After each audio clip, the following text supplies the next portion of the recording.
Next small letters ఎలా రాయాలో చూడండి. అది కూడా లైన్ టచ్ చేస్తూ నీట్గా రాయాలి. సెంటర్లోనే స్టార్ట్ చేయాలి. Small A, zero, standing line, cross line, ఇలా నీట్గా రాయాలి. Small B, standing line, small jump, small B, C, left curve, D, standing line, left curve, small e,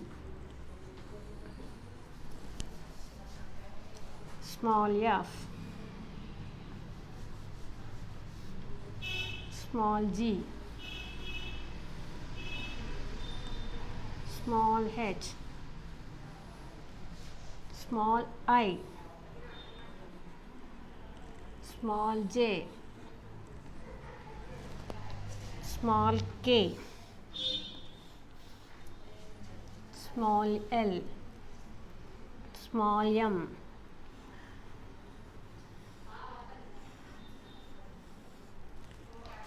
small n,